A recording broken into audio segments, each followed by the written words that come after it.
E aí pessoal, tudo bom? Como é que vocês estão? Eu sei que tá todo mundo bem. Me assustei. Foi? E aí pessoal, tudo bom? Como é que vocês estão? Eu sei que tudo vai bem. Com Cristo sempre vai bem. Eu tô aqui novamente com o meu mestre Saulo e a gente vai falar um pouco mais da palavra de Deus, porque a palavra de Deus é para meditar.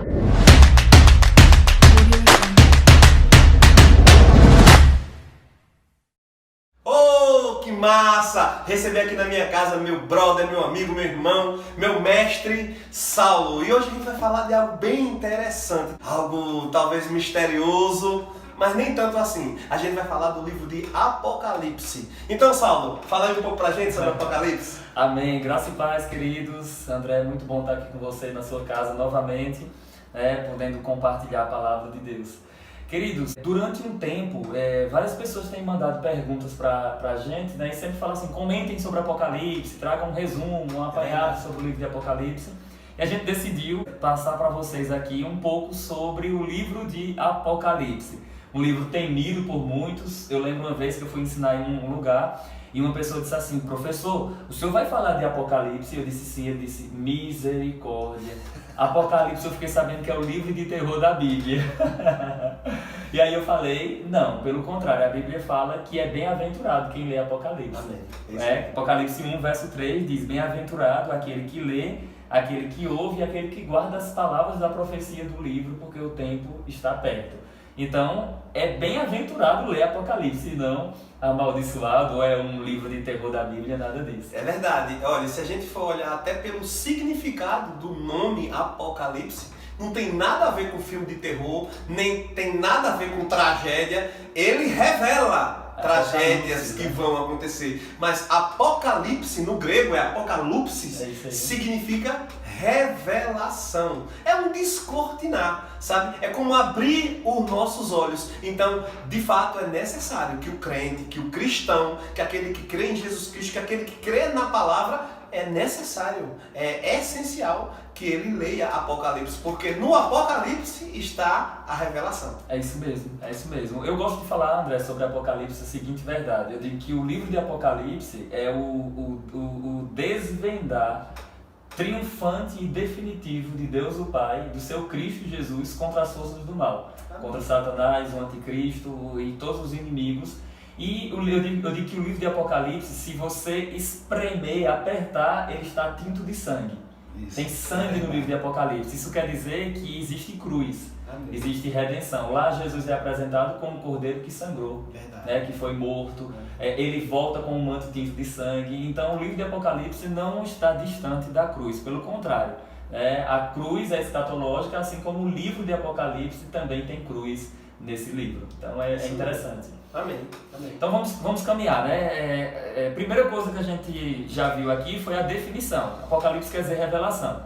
Uma outra verdade que nós vimos é a importância de estudarmos, e bem-aventurado é aquele que lê, aquele que estuda, aquele que medita no livro de Apocalipse. A gente precisa só fundamentar aqui algumas coisas.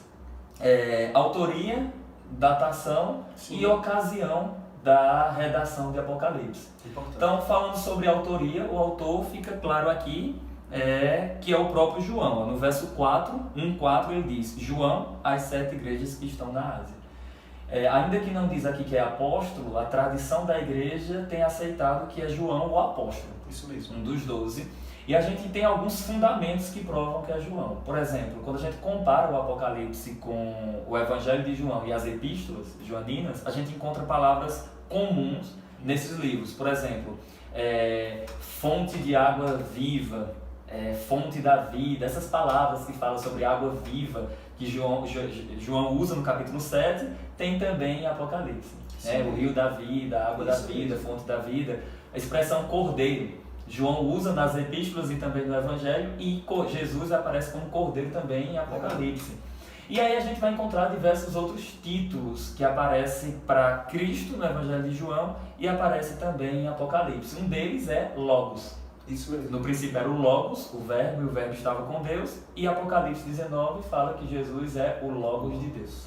Então isso mostra que é o mesmo autor.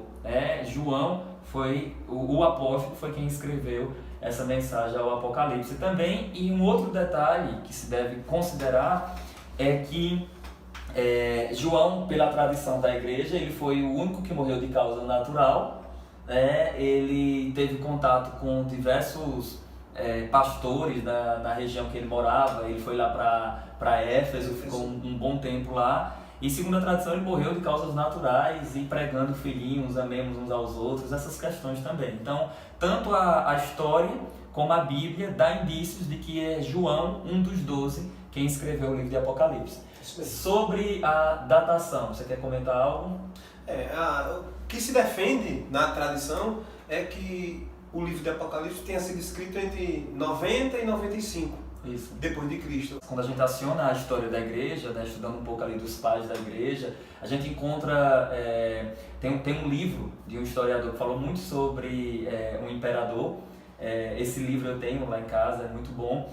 E esse historiador, ele falando sobre a história eclesiástica, ele diz que... Eusébio de Cesareia. Ele diz que o livro de Apocalipse foi escrito no 14º ano do reinado de Domiciano.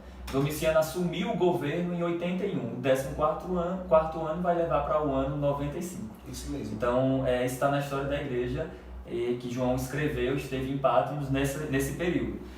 A ocasião é que João estava na ilha grega chamada Patmos, como ele diz, né? Ele mesmo diz aqui, se vocês verificarem aí, Apocalipse capítulo 1, a partir do verso 9, ele diz assim, ó: Eu, João, irmão vosso e companheiro convosco na aflição, no reino e na perseverança em Jesus. Estive na ilha chamada Patmos por causa da palavra de Deus e do testemunho de Jesus Cristo. Então, nós já vimos aqui a datação, a autoria e a ocasião. João estava em Patmos. Falando um pouco sobre a ilha de Patmos, ela era uma ilha grega, né, de rochas vulcânicas, e tradicionalmente os prisioneiros, os piores prisioneiros que eram considerados ameaça para o império, eles eram enviados para Patmos e ficavam lá presos. Eu gosto de dizer que quando João estava em Patmos, André, e todas as portas se fecharam na terra, uma porta se abriu nos céus e o Senhor Todo-Poderoso apareceu para ele, né? Isso mesmo. Então o livro de Apocalipse é muito rico. Se a gente for falar só do capítulo 1, já tem muita riqueza para comentar também. Quer acrescentar algo mais? Patmos era como Alcatraz, né? A própria geografia daquela ilha fazia dela um lugar perfeito para uma prisão de altíssima segurança. Isso, cercado das águas frias do Mar Egeu, né? Cercado de águas frias, era quase que impossível fugir de lá. Isso. E João estava bem preso lá, e foi nessa prisão, e foi nessa situação que João recebe a revelação do próprio Deus, do próprio Jesus Cristo. A gente estava falando no início, Saulo, que o autor, né, o escritor é João, mas a gente consegue perceber na carta que ele foi um instrumento de Deus. A gente consegue ver na carta que quem cita o que está escrito para ele é o próprio Deus, é o próprio Senhor Jesus Cristo. Então ele recebe de Deus a revelação e ele escreve para nós. Isso mesmo, eu gosto de falar, André, eu tenho um livro sobre isso, Apocalipse de Cristo às 7 igrejas, né? Nesse livro eu gosto de falar sobre múltiplos remetentes e múltiplos destinatários, né? Quando falo de remetente, né, ou seja, quem enviou a mensagem, a gente encontra no próprio capítulo 1, vai dizer que a mensagem era de Deus, o Pai, por meio de Jesus Cristo, que comunicou ao servo João por meio de um anjo, e no final de cada carta às 7 igrejas diz que essa é uma mensagem do Espírito Santo. Então eu falo de Deus o Pai, o Filho, o Espírito Santo, o anjo e João. Seriam múltiplos remetentes. E os destinatários, a gente encontra a mensagem às 7 igrejas ali na Ásia Menor, mas também é algo que é aplicado para toda a igreja de Cristo em todas as eras, em todos os tempos. Isso mesmo. Então aí a gente falou um pouco aqui do capítulo, um contexto do geral do livro de Apocalipse. Falando ali do capítulo 2 e 3, a gente tem as 7 igrejas do Apocalipse. Isso. Eram igrejas, comunidades e irmãos que se reuniam em cidades, que vai de Éfeso até Laodiceia. Éfeso, Esmirna, Pérgamo, Tiatira, Sardes, Filadélfia e Laodiceia. Ali tem mensagens para o corpo de Cristo no geral. Trata sobre doutrina, né, André? Sobre procedimento. E existe muita riqueza e tem escatologia, porque tem promessas, né? Isso mesmo. Essas cartas, né, há várias teorias. Né? Cada igreja representa uma época da igreja, da história da igreja. Outro tem uma teoria que são igrejas literais. E são várias visões. Eu sugiro que você compre o livro de Saulo, porque ele deixa isso bem claro, né? Mas eu vejo claramente as cartas ali sendo enviadas para igrejas literais e vejo também aquelas cartas sendo enviadas para mim como igreja, né? Ali naquelas cartas tem conselhos, tem elogios, tem promessas, tem bronca, tem correção. Tudo isso tanto para aquela igreja naquele tempo como para a igreja do Senhor em todas as épocas. Em todas as épocas, né? Eu acho que limitar uma igreja, uma fala, a um período de tempo, isso vem de um estudo chamado os historicistas, né? Eles veem o livro de Apocalipse como uma crônica da cruz ao fim. Mas, olhando ali, eu gosto de utilizar assim, eu devo seguir o mesmo padrão que eu uso nas demais epístolas. Isso. Que Paulo falou para os irmãos em Corinto. Tinha coisas contextuais, tinha questões para eles, mas serve para nós.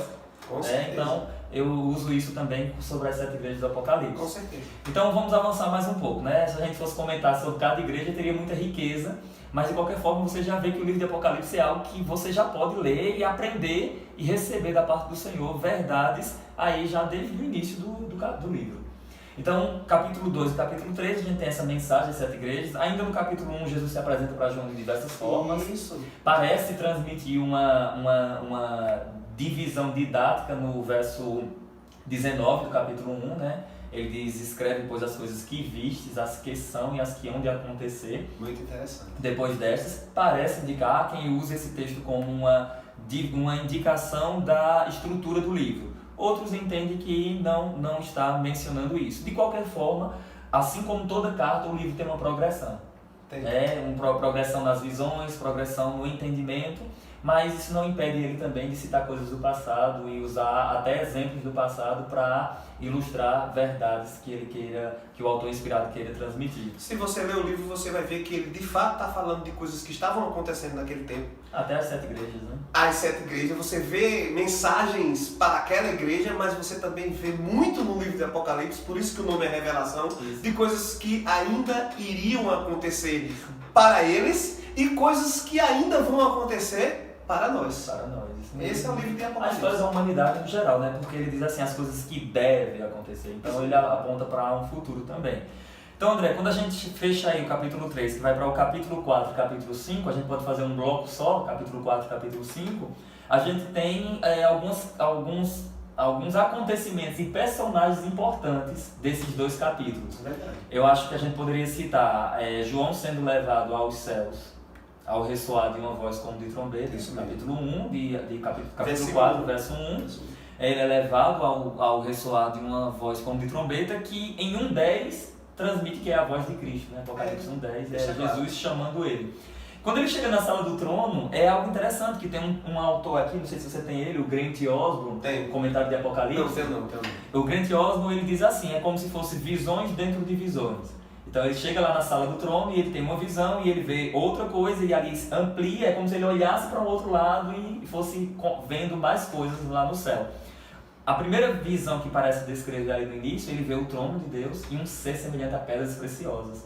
E ele cita algumas pedras e é uma menção a Deus o Pai mesmo, claramente. Mas ele cita outros personagens, você lembra de alguns deles? Os 24 anciãos. Os 4 seres viventes. Isso. Ele cita esses personagens também, os 4 seres viventes. Já ouvi uma pessoa dizendo assim, que era uma menção a 4 tipos de unção. Mas o próprio texto vai falar, né? 4 seres viventes que estão diante do Senhor, eles estão adorando. Quando a gente compartilha isso, compara isso com visões do Antigo Testamento, eles parecem ser seres celestiais, angelicais, que estão adorando ao Senhor ali. Agora, não é errado entender que eles possam representar características até do ministério de Jesus, o rosto como de homem, né, face como de leão, como de homem, como de águia. Então isso pode indicar também. Apocalipse também usa muito literatura veterotestamentária. Literatura veterotestamentária. Então ele vai sempre estar, vai ser comum no livro de Apocalipse, João, né? Isso. Como bom bom judeu que ele foi, um bom homem de Deus, estudioso da palavra, ele usa a própria palavra para ensinar, para nos trazer revelação. Então, é comum que aconteça no livro de Apocalipse ele cita Daniel, Zacarias, Isaías, Gênesis. Isso. Só para vocês terem uma ideia, ele cita Gênesis porque ele fala no capítulo 12 que o dragão é a antiga serpente. Isso. Ele fala da árvore da vida também e ele vai falar outros textos. Então ele cita Zacarias 1:7 de Apocalipse, ele fala que lá é dito que Jesus vem sobre as nuvens, ou com as nuvens, e todo olho verá, até mesmo os que traspassaram. E ali é uma menção a Zacarias. Com certeza. E alguns teólogos falam que isso é uma menção à cruz, mas não pode ser porque já tinha passado a cruz quando João falou isso, né? Isso mesmo. Então é algo escatológico também. Mas aí a gente avança mais um pouco. Então no capítulo 4 e capítulo 5 a gente vê, tem uma multidão de anjos, tem esses 4 seres viventes, tem 24 anciãos, que parecem ser seres representativos, né? Parece que eles representam a igreja. Há quem diga que eles representam os 12 apóstolos e os 12 patriarcas, o Antigo e o Novo Testamento. Outros, porque são 24, né? Outros falam que eles representam a igreja por causa das características deles. O linho finíssimo e puro, coroas que receberam, sentado em tronos, que foi prometido para as igrejas. Isso. E o cântico deles, nas versões fiéis, ele se inclui. O cordeiro que foi morto e nos comprou para o nosso Deus. As versões atualizadas de texto intermediário usa os comprou e não nos comprou. Então aí, se você seguir o texto fiel, você vai defender que pode ser uma indicação da igreja. Então aí a igreja já estaria no céu, né? Nesse contexto. Isso. Já estaria no céu. Então capítulo 6 em diante, André, o que é que acontece? Pronto, capítulo 6 até o 19, Isso. né? A gente vai ter uma descrição.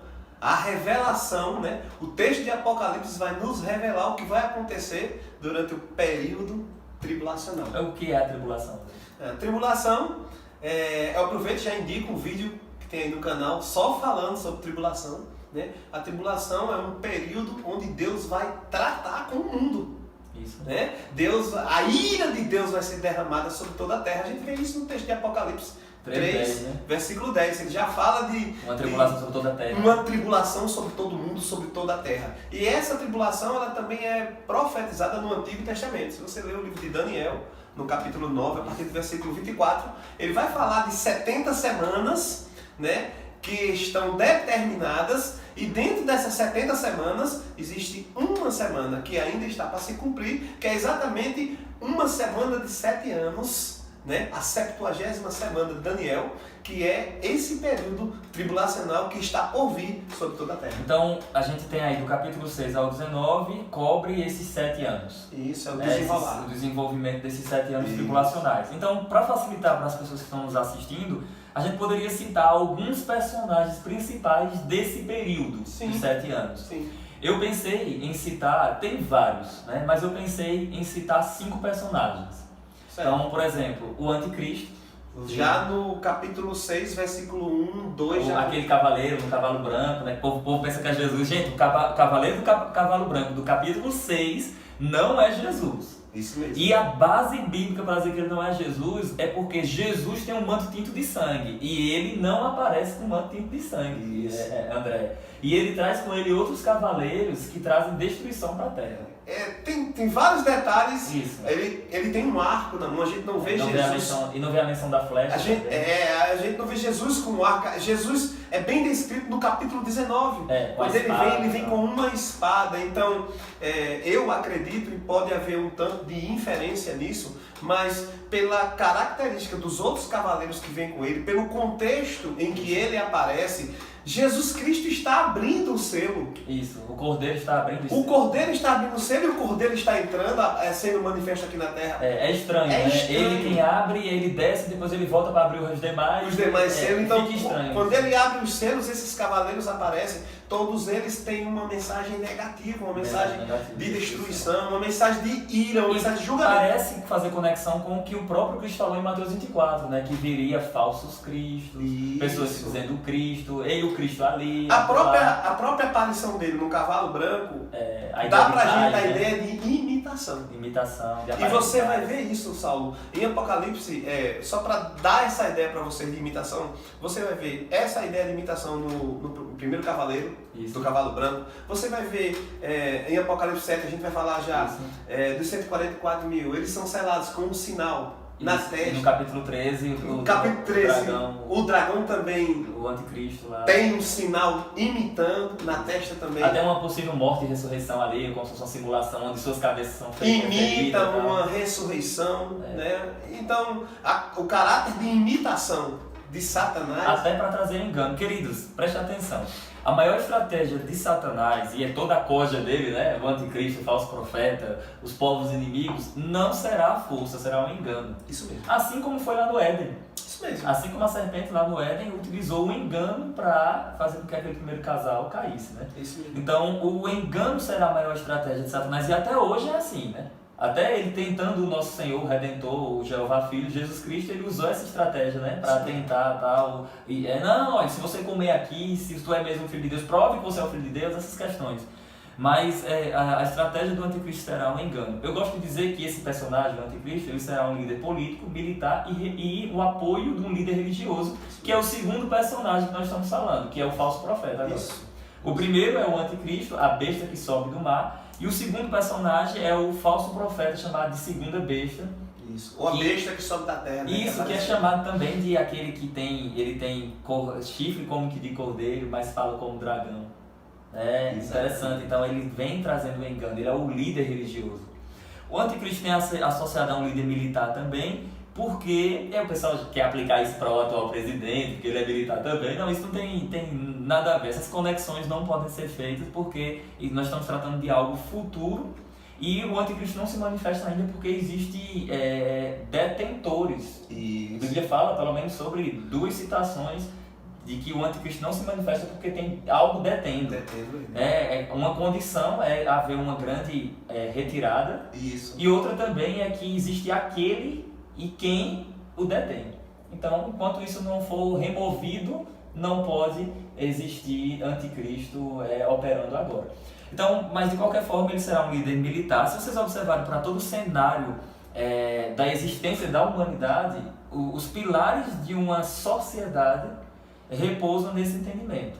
Forças militares, as forças políticas e o poder religioso. Isso mesmo. E ele vai usar isso justamente para enganar pessoas. Então a gente tem, número 1, o anticristo, número 2, o falso profeta. Você teria um outro personagem, serão 5. 5. De destaque da tribulação. Vou tentar usar algum tipo de cronologia. A gente já falou do anticristo, do falso profeta, a gente está basicamente aí em Apocalipse 13. Eu vou voltar um pouco para Apocalipse 11 e vou falar das 2 testemunhas. São personagens importantes que aparecem nesse período de tribulação. Essas 2 testemunhas, André, eles são humanos, homens, ou são, por exemplo, uma representação da igreja, representação do Antigo Testamento e tal? É isso aí. Existem visões, né? Há quem acredite que é o Velho Testamento e o Novo Testamento. A lei e a graça. A lei e a graça. Então, quem acredita assim está simplesmente alegorizando, simbolizando, não está olhando o texto da forma literal. Quem olha para o texto de uma forma mais literal vai entender que são 2 pessoas. São 2 homens. O texto fala esses 2 profetas, né? O texto deixa claro. Se você olhar para o texto querendo entender o que ele realmente diz, você vai ver que são 2 homens. E um outro problema, queridos, é que como é que se mata a lei e o evangelho, né? Como se mata a palavra. Eles morrem, eles ressuscitam. né? Então é claro na Bíblia que são 2 homens. O Antigo e o Novo Testamento, como é que você mata o Antigo e o Novo Testamento? Agora, saber que são 2 homens é muito fácil. Está claro na Bíblia. Agora, a pergunta é... Quem são? Aí vem as teorias, né? Moisés e Elias e Enoque, 2 profetas do futuro. Eu já vi Elias e João Batista. O que você imaginar, né? Tem teorias, a Bíblia não diz, então a gente não vai dizer também.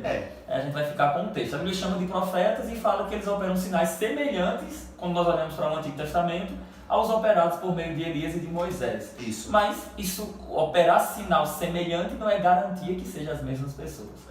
Mas também pode, na soberania de Deus, pode ser Elias e Moisés. Deus pode ressuscitar Moisés fisicamente e ele aparecer aqui no futuro. Elias pode vir de algum lugar que ele está, que ninguém sabe onde ele está. O que a gente sabe é que ele não morreu. É que ele foi arrebatado, ele foi tomado por Deus para ele. Então Deus escondeu ele, a gente não sabe. Deus pode manifestá-lo aqui porque Deus é poderoso, ele é soberano. Mas o que a gente entende claramente é que vão ser 2 homens, 2 profetas e que vão fazer sinais e maravilhas aqui. Eu sempre digo que esses 2 personagens as duas testemunhas, sempre o pessoal fica brigando para identificar, a saber qual é a identidade, e eles negligenciam o propósito de existência das duas testemunhas, que é dar testemunho, né? Testemunho a respeito do Senhor, é transmitir para Israel e também um alcance para outros povos também. Mas a Bíblia fala que eles serão mortos e ressuscitam e sobe ao som de uma voz chamando eles para os céus e uma nuvem cobre eles. Interessante que a conclusão do texto fala que tem um terremoto, pessoas morrem e pessoas glorificam a Deus. Esse é o propósito. Então, glorificar o nome do Senhor, que possivelmente é uma indicação para arrependimento. Isso mesmo. Porque nos juízos, queridos, do livro de Apocalipse, a gente tem sempre uma conclusão dizendo assim: e não se arrependeram para darem glória a Deus, antes blasfemaram. Aí nesse texto, específico nesse texto, e somente nele diz, 7.000 pessoas foram mortas e os demais deram glória a Deus. E para dar glória a Deus e para glorificar a Deus, isso implica em arrependimento. É possível que seja um arrependimento. Então a gente tem já o anticristo, o falso profeta, as duas testemunhas, e um outro personagem importante também no cenário da tribulação é o dragão. Sim. Que é Satanás. Então no capítulo 12, verso 9, ele aparece, ele é chamado de o dragão, a antiga serpente, o diabo, que é Satanás. Então todo o cenário, percebe que é uma imitação da Trindade, né? A imitação do nosso Deus, que é único, porém trino. Então você tem lá 3 pessoas também, né? Você tem o anticristo, o falso profeta e o dragão. Interessante que a Bíblia fala, os teólogos chamam de trindade do mal. Interessante que a Bíblia fala que o dragão dá poder à besta, para que ela opere, né? Até Paulo fala que o anticristo se manifestará segundo a eficácia de Satanás. Então vai ser um período de muita destruição para a terra. Então nós temos aí o anticristo, o falso profeta, as duas testemunhas, o dragão e um outro grupo de personagens voltando antes, que é importante você citar também. Sim. São os 144 mil judeus. Isso, que serão selados com um propósito específico para fazer sinais e possivelmente pregar o evangelho aqui alcançando pessoas. Interessante que eles são ungidos e logo mais aparece uma grande multidão salva. Isso. Então, parece que... Isso implica que eles são selados e isso indica, para mim, parece indicar que eles vão ser as primeiras testemunhas aqui. Eles vão pregar o evangelho. Pregar o evangelho aqui. Por isso que Jesus falou, né? Esse evangelho do reino será pregado. Em Mateus, né? Em Mateus 24, né? Então, a gente tem esse personagem. Teria mais, né? Vamos citar mais 2, pelo menos, né? A gente está em 5, vamos citar mais 2 que tem destaque, porque a gente vai caminhar para o fim do... Tem uma mulher? Tem uma mulher, né, que aparece no capítulo 12. Isso. Mas tem uma outra mulher no capítulo 17 e 18. Aparece ali uma mulher no capítulo 17. Então a gente poderia citar essas 2 mulheres, né? Qual é a primeira mulher, André? A mulher vestida do sol e da lua. Do sol e da lua, né? É um capítulo bem interessante, ele meio que se desconecta dos outros, ele meio que encerra ali, ele para numa cronologia e traz uma ideia de uma mulher, algo com certeza simbólico, representativo. E ele ainda diz algo mais, né? Que essa mulher achava-se grávida. E o seu filho há de reger toda a terra. E o dragão persegue o filho e o filho sobe para o seu trono. É difícil. E além disso, ele é um texto que ele faz uma mistura de tempos, queridos. Ele coloca passado, presente e futuro. Ele mostra que o filho foi perseguido já. Ele mostra que o dragão persegue a semente da mulher. A mulher se esconde e o dragão vai atrás. Então, o capítulo 12 de Apocalipse, até no meio acadêmico, é um capítulo de muito debate. Por causa de... Comparam ele ao capítulo 20, a questão o reino quando começa. Será que o reino começou na cruz, quando o Messias morreu? Ele parece representar a história da redenção. Isso. O nascimento de Cristo, a mãe. Isso, né? A perseguição por Herodes. Theotokos, a mãe de Deus, falando de Maria, a portadora de Deus, falando da perseguição, falando da história de Cristo até a sua ascensão. Mas também ele aponta também para Israel. Isso. A gente consegue ver essa mulher representando a nação de Israel. Por várias razões, né? A questão dela estar vestida sol, lua e estrelas, José teve um sonho assim com sol, lua e estrela. E lá é dito que representava o pai, a mãe e os demais irmãos. Então, isso estava apontando justamente para a nação de Israel. Então ali é possível que essa mulher, e não é novo na Bíblia comparar uma mulher com uma nação. Até porque o profeta casa com uma prostituta para simbolizar, lembra daquela casa do profeta Osés, para simbolizar a corrupção de Israel. Então é possível sim Israel ou uma nação ser comparada a uma mulher. Claro, isso é claro na própria escritura. Até porque a Bíblia é só um exemplo, não tem nada a ver assim, mas a própria Bíblia chama a igreja, chama a igreja de esposa, chama a igreja de noiva e chama a igreja de nação. Um detalhe, Saulo, é que o texto claramente fala de Jesus Cristo, da redenção, fala de Cristo subindo ao céu, sendo arrebatado. Isso. É isso que o texto e fala. E há uma promessa de que ele virá para reinar, também. E olha só, e Cristo, de fato, ele é filho de Israel. Ele vem dessa nação. Ele diz no capítulo 4 de João que a salvação vem dos judeus. Então, não tem problema nenhum nesse entendimento, nessa interpretação, que essa mulher representa a nação de Israel. Isso mesmo, usando ecos do acontecimento de Maria e outras coisas mais. Eu ainda gosto de comentar uma fala do Grant Osborne. Ele diz assim, que em todas as visões João fala, então vi. Nessa ele fala, ele diz assim, viram. Ele dá a ideia de que outras pessoas viram, testemunharam. Aí ele cita que o Grant Osborne cita que seria desde a queda, a serpente perseguindo a semente da mulher, para que de alguma forma impedisse o nascimento do Redentor. Legal isso? Legal. Então eu cito isso no meu livro. Então ele fala assim, não foi apenas João que viu, ele fala de algo, parece que tem uma história, de perseguição do dragão para tentar destruir a semente. E se vocês forem observar, que diz Israel já foi tão perseguido, várias nações, a Guerra dos 6 Dias, quando você olha um pouco, anos 70 e diversas coisas, um pouco antes também. O Holocausto, tentaram de tudo destruir Israel e não destrói. Eu gosto de dizer que Israel jamais será destruído, Deus vai preservar eles. Deus tem aliança eterna com eles. Então, para se cumprir, eles têm que ser preservados. Isso mesmo. Isso é fantástico. Para a gente fechar, a gente tem a próxima mulher do capítulo 17, que é uma meretriz, possivelmente um sistema religioso, um falso sistema religioso. Mas o capítulo 18 também fala de uma cidade. A Babilônia, que talvez seja a cidade sede do anticristo. Tudo uma imitação, ou um título da cidade, a gente não sabe ao certo. Mas tudo uma imitação, tentando imitar Jesus. Jesus tem uma cidade sede. Eu até gostaria de acrescentar uma fala do Carlos Oswaldo Cardoso Pinto. Um falso sistema religioso e político. E aí ele fala, e econômico-político, ele diz, por causa da compra, venda, aquela questão da negociação. Verdade.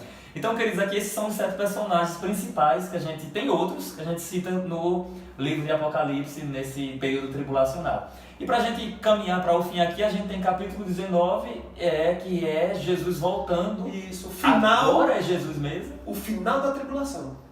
Jesus volta gloriosamente, poderosamente. Volta com a sua igreja. E eu gosto de dizer, André, que é o leão vitorioso que chega, se aproxima com o exército celestial. Ele não volta mais ali como um cordeiro mudo perante seus tosqueadores. Ele vem como um leão com a sua espada afiada. O próprio texto de Apocalipse diz que ele é aquele que julga e peleja com justiça. Ele vai pisar no lagar do furor da ira do Deus Todo-Poderoso. Glória a Deus. Ele vem gloriosamente e com o sopro da sua boca matará todos os povos inimigos, lançará o anticristo e o falso profeta para dentro do lago de fogo e enxofre. Isso mesmo. E capítulo 20, ele implanta o reino dele. O reino que será o reino de justiça, de paz, de alegria. Satanás é preso por 1000 anos. Satanás estará preso por 1000 anos. Alguns teólogos falam que Satanás foi preso desde a cruz. Isso é complicado porque o texto diz que ele foi preso com o seguinte propósito: não mais enganar as nações. E a pergunta é simples: Satanás hoje está enganando nações? Com certeza. Então tem que continuar solto. Então aí o texto diz que Satanás será preso e haverá ali, nós estaremos no reino milenar, haverão 2 grupos de pessoas, os glorificados e os não glorificados.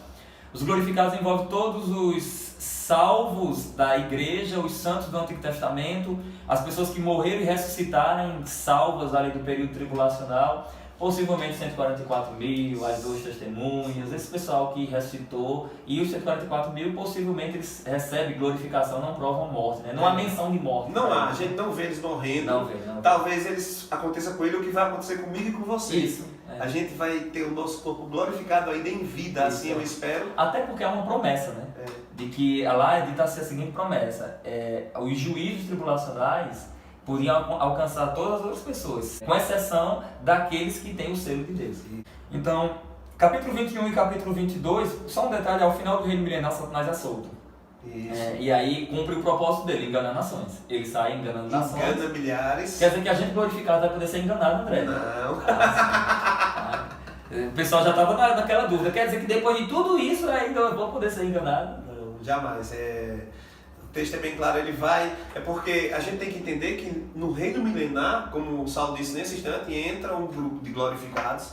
Esses glorificados, eles já estão salvos, já vivem eternamente com Deus, já foram julgados, absolvidos na cruz, já receberam seus galardões, já participaram do tribunal de Cristo, eu estou falando da igreja, né? E não tem mais como essas pessoas serem enganadas. Já estão vivendo na plenitude com Deus. Mas vai existir um outro povo aqui que vão entrar na tribulação. Quem são esses povos? Os sobreviventes da tribulação. Né? Então vai ter pessoas que não vão morrer durante a tribulação? Na tribulação, com certeza vai haver sobreviventes, tanto da nação de Israel, como de outras nações. Uma prova disso, queridos, é porque a própria palavra do Senhor diz, que Jesus falando, Mateus 23, ali do verso 37 ao 39, Jerusalém, Jerusalém, que mata os profetas e apedreja os que são enviados. Ele vai dizer em determinado momento que vocês não me verão mais até que vocês venham clamar, bendito que vem em nome do Senhor. Então tem que estar vivo, né? Tem que estar vivo. Estar vivo ali, vão clamar e vão ver o Senhor e vão entrar para o reino. Zacarias fala também. Nós vemos claramente em Mateus 24 e 25. Em Mateus 25, separando as ovelhas dos bodes. Vai ter um julgamento ali, trono da glória. Um julgamento do trono da glória que você defende muito bem no livro. E ali pessoas são julgadas. Mateus 25, a partir do versículo 31, está falando ali de uma separação de bodes e ovelhas. São sobreviventes da grande tribulação. Alguns vão ser separados, né, vão ser salvos pela graça, né, e vão estar entrando no reino milenar. O próprio texto diz, né, tomem posse do reino que vos estava preparado. Isso, então, esses são as pessoas sobreviventes. Então haverá salvação ainda durante a tribulação, né? Haverá salvação. Peraí, mas o Espírito Santo não tinha saído, né? Saiu?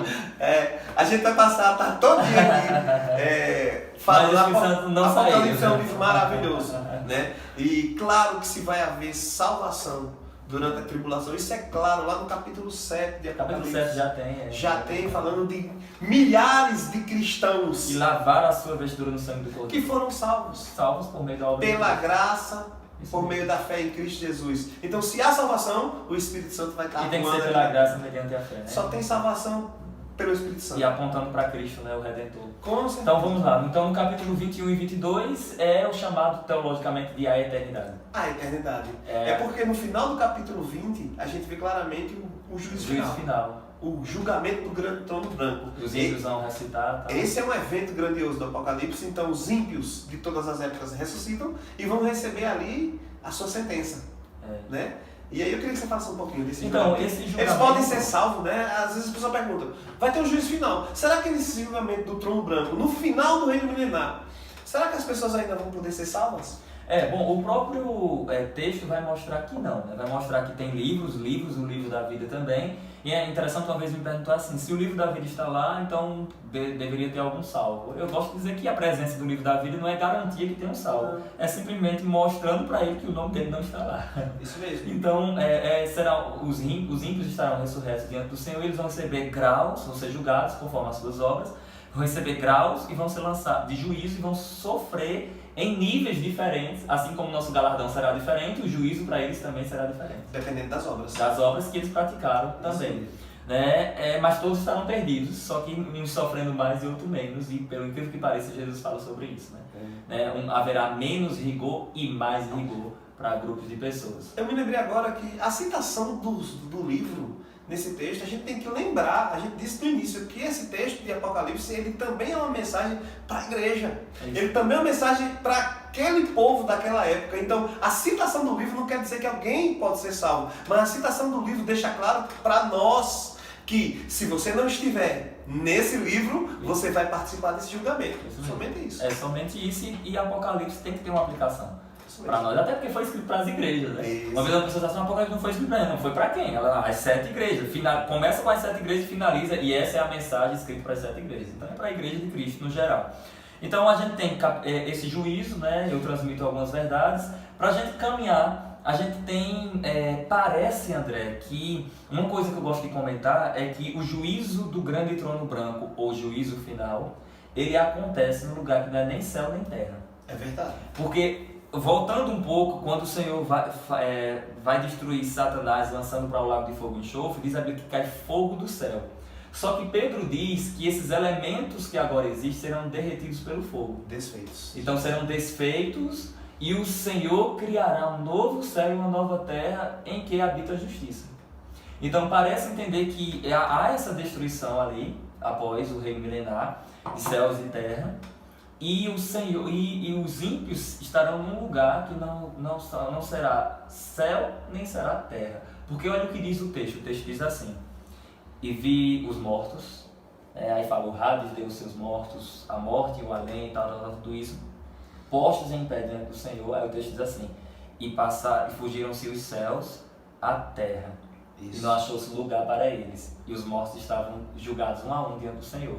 Então eu gosto de uma posição de um teólogo chamado John Samuel Feider, que ele diz assim: olha a arrogância daquelas pessoas, que elas só estão ali em pé porque Deus está sustentando. Aí ele diz assim: a arrogância delas ali, não tem terra para elas pisarem, não estão nos céus, elas estão sustentadas em algum lugar. E quem sustenta? Ele fala: o próprio Deus está sustentando para julgá-las. Então ele fala assim: olha a prepotência, a arrogância delas ali sustentadas diante do Senhor, e talvez haja questionamento, né? Mas eu fiz isso, eu fiz aquilo outro, eu fiz bondade, eu fiz tal coisa, e o Senhor, com o seu livro da vida ali, né, escrito antes da fundação do mundo, comprovando que elas não tinham os nomes lá. Isso mesmo. E a gente encontra capítulo 20, capítulo 21, capítulo 21 e capítulo 22, a criação de um novo céu, de uma nova terra, um novo universo. E após esse, eu gosto de falar sobre 3 verdades: um novo universo, né, que é novo céu e nova terra. Sim. Aí eu falo de a nova Jerusalém que desce do céu. Ela não é criada nesse momento, o texto fala que ela desceu do céu. Isso. Ela já existe. Ela recebe o título de Nova Jerusalém, né? Isso. Mas ela já existe. Então ela desce dos céus. E a Bíblia mostra características como se fosse o Éden passado, só que glorificado. Então tem a árvore da vida, tem rio da vida, isso. Tem essas questões, tem pedras preciosas, conforme tinha lá também. Então eu falo sobre essas 3 verdades: um novo universo, uma nova cidade e um novo Éden, que corresponde à cidade, né? É verdade. É um tempo que mostra claramente que a morte não existe mais. Não haverá choro, pranto. Não haverá choro, pranto, né? Deus será tudo em todos. Reinaremos com o Senhor, veremos a face do Senhor, né? É a vitória final. É a vitória final e definitiva. É o momento onde Apocalipse mostra que no final nós vencemos. Isso mesmo. Então, queridos, não tenha mais medo de Apocalipse. Apocalipse, conforme vocês estão vendo aqui, é um livro de muita vitória, né? Graça. Agora, se você faz parte do grupo dos salvos, né? Do grupo que pertence a Deus. Para a gente fechar, Apocalipse 22, verso 12, diz algo interessante. 22, verso 17, André. Diz algo muito interessante, que eu denomino de um duplo clamor pelo retorno do rei. Lá é dito assim: o Espírito, nessa versão diz, e a esposa dizem: vem. Amém. Então o duplo clamor, o Espírito Santo está dentro de nós, e nós que somos a noiva do Senhor, iremos nos casar com o Senhor, diz que está clamando pelo retorno do rei, vem. E é até evangelístico, viu? Pode ler aí. 17, não é isso? Isso. E o Espírito e a esposa dizem: vem. E quem ouve, diga: vem. E quem tem sede, venha. E quem quiser, tome de graça da água da vida. Aí novamente é uma aplicação contextual. Venham, quem quiser, venham beber de graça da água da vida. Isso aí é uma mensagem evangelística, André. Quem disse que Apocalipse não tem evangelização? Amém. Então tem também. E finaliza com João dizendo: vem, Senhor Jesus. Lindo, esse é o texto de Apocalipse. Eu quero finalizar com Amém. isso, né? Ele diz no versículo 20: aquele que testifica estas coisas diz: certamente cedo venho. Amém. Ora vem, Senhor Jesus. Glória a Deus. Maranata. Maranata. Ora vem, Senhor Jesus. Amém, André. Deus abençoe você. Amém, pessoal. Espero que vocês tenham gostado. Um comentário completo aí. Amém. Bem resumido, mas é um comentário completo de Apocalipse, dado aí pelo meu mestre Saulo. Ele tem livros escritos que falam claramente sobre esse tema. Eu vou deixar a dica do livro aqui. E eu espero que você tenha gostado. Se você gostou, você curte aí, você compartilha esse canal aí, porque o intuito desse canal é levar a palavra de Deus, é ensinar a palavra de Deus, porque a palavra de Deus é para meditar.